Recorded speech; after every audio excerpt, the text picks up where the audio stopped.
Friends, welcome to our channel world academy coaching. आज का हमारा टॉपिक होने वाला है संस्कार। संस्कार कितने प्रकार के होते हैं और ये कब कब मनाए जाते हैं, ये सारे टॉपिक्स हम इस वीडियो में डिस्कस करने वाले हैं। तो चलिए स्टार्ट करते हैं हम इसको। फर्स्ट, हमारा जीवन के हर चरण को पवित्र बनाने के लिए सबसे बेस्ट चीज़ जो है वो है हमारा संस्कार। अगर हमारा संस्कार अच्छा है तो हम कहीं भी सस्टेन कर सकते हैं, कहीं भी रह सकते हैं।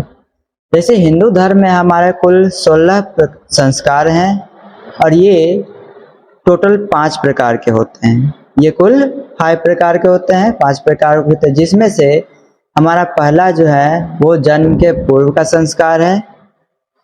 दूसरा हमारा जन्म और बाल्यकाल के संस्कार, जिसको हम लोग जन्म के बाद का भी संस्कार कहते हैं। तीसरा हमारा है शिक्षा संस्कार या शैक्षिक संस्कार या दीक्षा संस्कार जिसको बोलते हैं। अगला हमारा है गृहस्थ या फिर विवाह संस्कार। गृहस्थ संस्कार बोलिए या फिर विवाह संस्कार बोलिए, दोनों एक ही है, अलग नहीं है। अगला और लास्ट होता है हमारा अंतिम संस्कार।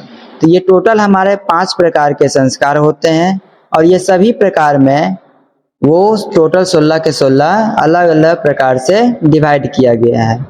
जैसे हमारा जन्म के पहले 3 प्रकार के संस्कार होते हैं, चलिए उसको देखते हैं, डिस्कस करते हैं। तो जन्म के पूर्व जो होता है वो संस्कार हमारे टोटल 3 होते हैं। कितने होते हैं? 3। तो पहला हमारा आता है गर्भधारण संस्कार।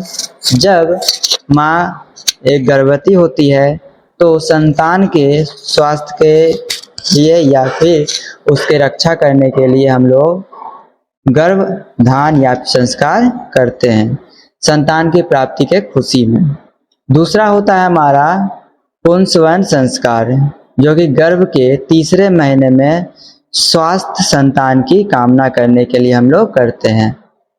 जितने भी होते हैं ऑलमोस्ट ये सभी मनाते हैं, कोई कहीं जगह पर नहीं मनाया जाता है, लेकिन ये हमारे हिंदू धर्म में टोटल 16 संस्कार में से ये 3 है। और तीसरा हमारा होता है सीमंतोन्नयन संस्कार, जो कि गर्भवती माता की सुरक्षा के लिए और मानसिक शांति के लिए ये संस्कार किया जाता है। तो जन्म के पहले ये टोटल 3 प्रकार के संस्कार हो गए और जन्म के बाद देखते हैं कितने प्रकार के संस्कार होते हैं। तो जन्म के बाद जो है वो टोटल 6 प्रकार के संस्कार होते हैं। जन्म के बाद टोटल 6 प्रकार के संस्कार होते हैं, जिसमें से हमारा पहला होता है जात कर्म। जात कर्म का मतलब ये नहीं समझिएगा कि जाति इसमें बांटा जाता है कि ब्राह्मण है, क्षत्रिय है या फिर शर्मा है, ये नहीं। ये पंडित के द्वारा बच्चे को आशीर्वाद दिया जाता है, उसको बोलते हैं हम लोग जात कर्म, जो कि जन्म के समय किया जाने वाला संस्कार है हमारा। दूसरा आता है नामकरण। अब कोई बच्चा जन्म लेता है तो सबसे पहले उसको क्या किया जाता है? नामकरण। नाम सोच लिया जाता है तो यहाँ बच्चे का क्या नाम रखना है। तो 10वें से 12वें दिन में हम लोग बच्चे का नामकरण करते हैं। तीसरा हमारा हो जाता है निष्क्रमण।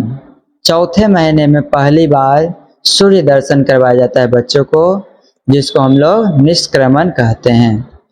चौथा हमारा आता है अन्नप्राशन, जो कि 6ठे महीने में पहली बार बच्चे को अन्न का ग्रहण करवाया जाता है, यानी भोजन करवाया जाता है।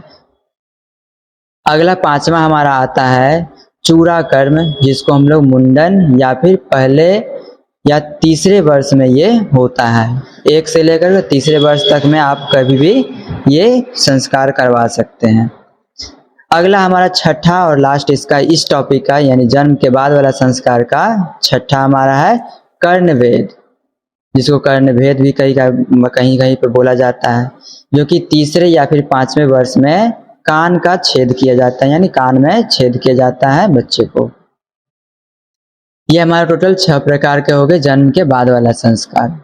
अगला हमारा देखते हैं शिक्षा संस्कार या शिक्षा या दीक्षा संस्कार। ये टोटल हमारे 5 होते हैं, 5 प्रकार के होते हैं शिक्षा संस्कार, जिसमें से हमारा आता है विद्यारंभ। जो पहली बार हमारा जो बच्चा होता है वो पहली बार शिक्षा ग्रहण करने के लिए तैयार होता है, टोटल 5 वर्ष में। अभी तो देखते हैं कि 3 वर्ष होता है और बच्चे को स्कूल भेज दिया जाता है, लेकिन ये पहले के ज़माने में 5 वर्ष से तक में लगभग में बच्चे को भेजा जाता था। उससे पहले आंगनबाड़ी भेजा जाता था और 5 वर्ष के बाद पढ़ने का स्टार्ट किया जाता था। लेकिन अब अर्ली हो रहा है, हमारा इंडिया मॉडर्न हो रहा है। तो विद्यारंभ हो गया ना, 5वें वर्ष में शिक्षा की शुरुआत किया जाता है, जिससे ज्ञान और संस्कार दोनों का प्रारंभ होता है। इसमें बच्चों को अलग अलग तरीके से सिखाया जाता है। अगला हमारा होता है दूसरा नंबर उपनयन संस्कार, जिसको बोलते हैं जनेऊ संस्कार भी बोलते हैं इसको कई जगह पर। ये 8 से 12 वर्ष की आयु में होता है। अगला होता है हमारा वेदारंभ, जिसमें हम लोग बच्चे को वेद का आरंभ करवाया जाता है। जिसमें जैसे वेद हमारे 4 है ना, कौन कौन से, ऋग्वेद हो गए, यजुर्वेद हो गए, सामवेद और अथर्ववेद, ये टोटल वेद है हमारे। इसी वेदों का ज्ञान अध्ययन बच्चे को करवाया जाता है। अगला हमारा आता है केशांत संस्कार, जिसमें बच्चे का केश जो है, बाल, उसको मुंडन करवाया जाता है, काटा जाता है। अगला हमारा होता है सामवर्तन या समावर्तन, गुरुकुल शिक्षा समाप्त करने का संस्कार है ये। जब विद्या पूरा हो जाता है, गुरु से शिक्षा ले लिया जाता है, तब बच्चे का विदाई समारोह में ये किया जाता है, विद्या से व्यक्तित्व का निर्माण, यानी पूरी तरह से विद्या जो है वो बच्चे को मिल चुका है, अब वहां से प्रस्थान करने वाला है। नेक्स्ट उसके बाद आता है हमारा विवाह संस्कार, जो कि ये सेकंड लास्ट है हमारा। और इसके बाद विवाह संस्कार के बाद ही हम लोग जो है गृहस्थ जीवन में प्रवेश करते हैं। और लास्ट और अंतिम संस्कार है हमारा अंतिम संस्कार, जिसमें जो भी व्यक्ति हैं उसका मृत्यु हो जाता है, उसके बाद वो अंतिम संस्कार यानी उनको जलाया या फिर दफनाया जाता है।